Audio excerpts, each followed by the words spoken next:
All right, today we're going to talk about Bitcoin and how it can change you over time.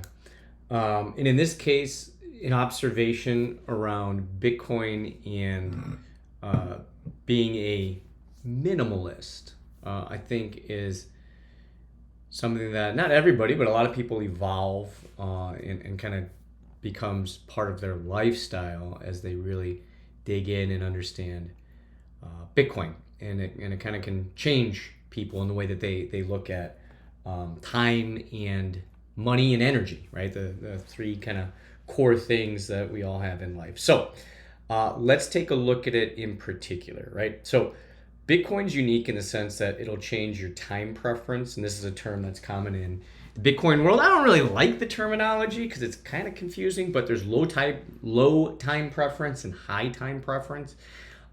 Meaning that low time preference is prioritizing long-term value versus short-term gratification, and high time preference is the opposite of that, right? And so ultimately, there's a shift in mindset, right, that leads to less impulsive spending and more thoughtful spending on truly what matters, because of the way that fiat currency works in the exact opposite direction than Bitcoin does, right? So when we talk about earning power, what's understanding is every day that goes by, every year that goes by, there is a level of inflation, and what you could have bought a house for, or eggs for that matter, goes up over time, right? So if you think about it, let's go back 100 years. What did your great-great-grandparents pay for a bottle of Coca-Cola back in the day? What is it, 5 cents? What is it now? I don't know. $1.50 to $2. I don't. It's a lot more expensive than 5 cents, than a nickel, right? Nothing costs a nickel anymore, and there's lots of things that cost a nickel. So that's just an example, right? So what this tells us is that if our dollar continues to be worth less and less buying power, if we want to purchase something, we need to buy it now, right? We need to buy it now, because if we wait, it's going to cost us more money. The opposite is true with Bitcoin. So if you go back 10 years, what would the cost of a house be? I don't know, thousands of Bitcoin, right? 5 years ago, let's say it was 10 Bitcoin. I'm just making these up, but you get the gist. And now you can buy a house for 3 or 4 or 5 Bitcoin. Like, what things cost less in Bitcoin over time. So you're actually incentivized to spend less because you're going to have greater buying power, right? So let's put this back into fiat dollars for us. If you could go buy a car today and it's $40,000, but if you wait next year, it's going to cost you $50,000. What are you going to do? Well, you buy in now, right? You're incentivized to buy now. With Bitcoin goes up in price, gets you more buying power. So let's say, and let's keep it in the fiat dollar terms, a car costs $40,000 today, but next year that same car costs $30,000. Are you gonna buy it right now? No, you're probably gonna wait and go, I can get by, I can figure stuff out, I'll buy it later, right? And as you think about that almost everything in your life is like, do I really need it? Do I really need it? Because it's going to cost less in the future in Bitcoin terms. And what if I just invest that money? There's always that running joke of like, sell all of your chairs to buy Bitcoin, right? Like eventually you sell everything to buy Bitcoin because it's going to go. But it makes you then therefore really think about how you are spending your money, and if it is truly bringing you value, because there's absolutely things that are going to bring you value, right? Well, you need a house to live in, shelter over your head, you need food to eat and survive, and then are you able to pursue those things that bring you joy and interest? And you might realize there's a lot less things that bring joy and interest. A lot of the things that we do in life is to keep up with the Joneses, and impress people that we don't know or care about, when in reality it's like optimized for autonomy and freedom and authenticity, right?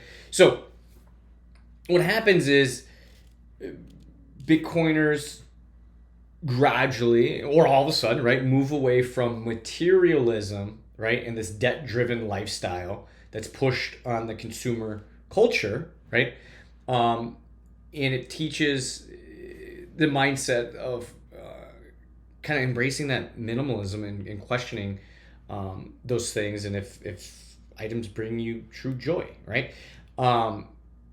And so it's reducing unnecessary possessions, simplifying expenses, so you can ultimately maximize your investments back into Bitcoin, which is ultimately, at the end of the day, I look at it, is freedom, right? If everything's going to cost less and you're going to have more net worth, there's more freedom. You can get out of that job that you dislike. You can downgrade. Maybe you stay in the corporate world, but you downgrade because you don't need the money because you got so much value from this Bitcoin, and then on top of that, you don't even want that much because you've questioned what truly brings you value. So two things happen: is one, your lifestyle and your living expenses go down. You're invested in Bitcoin, so your savings in the value of your money goes up, and you create this huge chasm there and a delta to your benefits. So now you could be financially independent and free a lot faster, right? So it's really a shift in priorities. Instead of accumulating stuff, a lot of Bitcoiners focus on accumulating freedom. And that's huge. At the end of the day, what would you rather have? More stuff or more freedom? More memories or more possessions? Those are the trade-offs that we all have to make, right? And so it's getting rid of wasteful consumption habits that are driven by corporate interests and things that we've been indoctrinated in. As in order to be successful, you have to live in a certain size of house, live in a certain area, drive a certain car, or you just optimize for freedom, right? And maybe you do get judged by people. Fine, so be it. They judge you, they think you're less than you truly are or what you're actually worth. You fly under the radar, but you're way freer than anybody else. Who wins there? I don't know. It depends on what you prioritize, but if you prioritize freedom,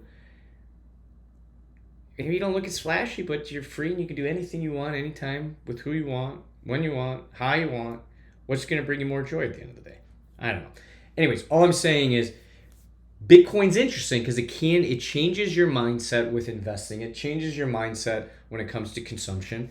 And I've seen a lot of the times it does lead people more towards minimalism or just optimizing for what truly brings them happiness, and ultimately can create hope and freedom for a lot of people as well. Because if you know that you're set for life, because Bitcoin's going to continue to go up in value, you don't actually have to go out there and try and push on these earnings levels as aggressively, because you're set, you're fine, you're totally free. And then you start to question, okay, if I earn all this extra money, whether it's in a day job or whatever I'm doing, what are you going to do with that money? Because you've created this minimal lifestyle. You put the money into the Bitcoin and you have freedom. So, and once you're free, are there really different levels of freedom? Kind of, but not really, right? If once you control your calendar and your time, then I don't know exactly where I'm going with that, but it's like you create this crazy amount of freedom that as you continue to earn, Bitcoin's doing the work for you. So you don't even have to really worry about the earnings as much as you ever had, and you can live a more authentic life. And you don't need as much because you've embraced minimalism. So it's just these interesting dynamics that I've seen occur over time with individuals in the Bitcoin space, anybody who's been in it for an extended period of time. And I think these are all positive ancillary benefits, because if we have more people chasing their dreams and more people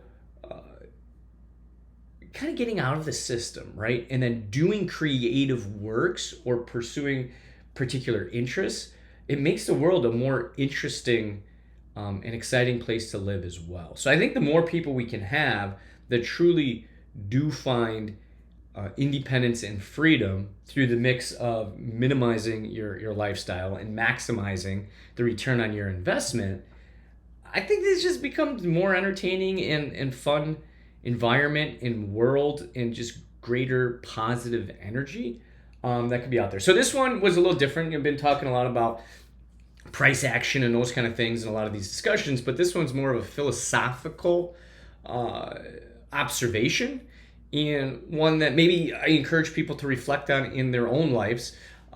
If that is even something of interest, do you want to be free? Are you willing to question what societal norms are out there and really prioritize what's important to you, not what has been told to you on keeping up with the Joneses and all that. So you really have to try to be a sovereign individual, think outside of the system, and then ask yourself if freedom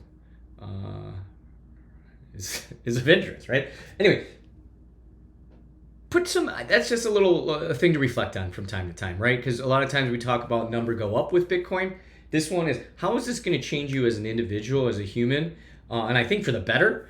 And I want to leave that challenge with everybody, just to kind of think about some of those philosophical side of Bitcoin as well in this very exciting time that we're in right now. So anyways, go ahead, like and subscribe. Share the word. Let me know your thoughts on freedom is and sovereign and chasing your interests and passions are of interest. And if you think Bitcoin can provide that hope and freedom, let me know your thoughts and comments below. And keep stacking those sats and enjoy life.